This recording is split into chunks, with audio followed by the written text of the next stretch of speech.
While the White House struggles to keep a lid on Omarosa and divert the media's attention from her tapes, Sanders briefed the press on the 15th for only the fourth time in August. In what appears to be a diversion from Omarosa's allegations and tapes, Sanders read a statement by the president dated July 26th that revoked former CIA Director John Brennan's security clearance. To little surprise, cable news stations have been going wild trying to understand what this means for others who have been outspoken in their opposition to the Trump administration by calling upon panelists and even Brennan himself to comment. For more on this, it's time for a closer look. As the White House continues to use misdirection to distract the media from the unflattering stories, it is important to not forget about what is happening within the media outlets themselves.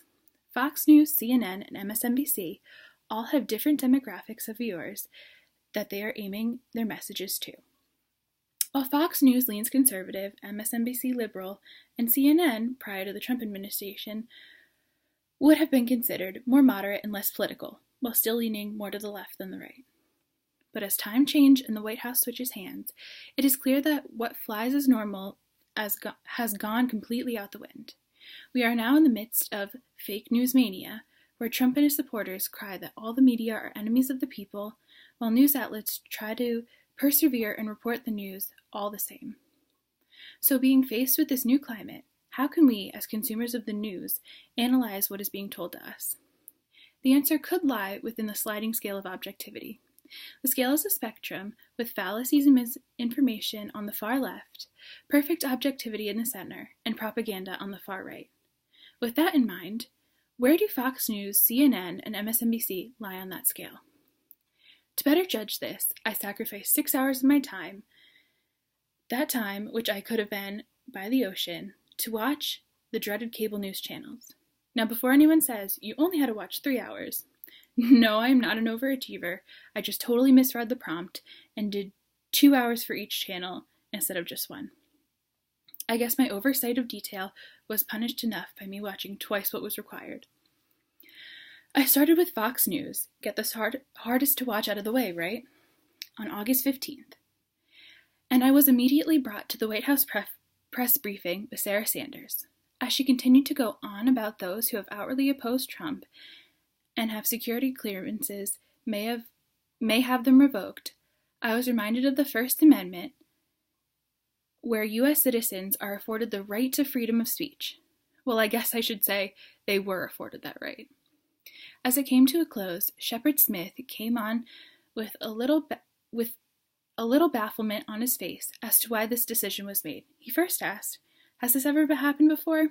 Well, Shep, as you expected, no, this hasn't happened before. No president has revoked security clearances under the basis of not liking what they were saying about the president. Okay, now Shep's next question. Is he allowed to do this? Well, yes, if a situation where a person is disclosing classified intelligence and Congress has not done anything about it, the president can do that. Shep goes on to talk about how this move may not have had the best optics, how the president seemed to be doing this in retaliation, and getting other experts' opinions on the matter. On the other hand, some of his experts talked about how the president had the ultimate power to do this over one's constitutional right, and that's not really true. So where does it fall? To the left? Well, I think it falls to the left. It's in about the center of the black section of the left. Am I surprised? Well, yeah, I am a little bit. Surprised it falls more center than I would have thought. Next, I watched CNN, because who doesn't love the dulcet tones of Brooke Baldwin mid-afternoon? Me, I don't. What prevailed in these 2 hours was fact-check after fact-check after fact-check. They brought in documents and experts and testimonies that just checked more and more facts. Omarosa and her tapes. What is allowed? Is that legal? Was she allowed to do that? This person says not in the Situation Room. That's illegal. The next person agrees. The next person disagrees. What about Brennan? Has this happened before? They again say no to this being new. Well then, is it legal? And the debate starts. Yes, it is legal because the president has the right to do it. And no, because he violated the First Amendment. The 2 hours were full of information being shoved in my face. But was it objective? Honestly? Yeah, Kind of. Facts helped that. Facts helped to get that objectivity. But they did also ask the questions that they wanted the answers to. For that reason, I would put it on the right, leading into propaganda. But only about a quarter of the way from the center to the yellow. Finally, MSNBC, the Fox News for liberals. Don't get me wrong, I think that Rachel Maddow is a boss, but what can I say? Despite her objective reporting about what Brennan said in the interview, she clearly was swaying the audience to rally against the president and come to the conclusion that his revoking of the security clearance was a violation of the First Amendment.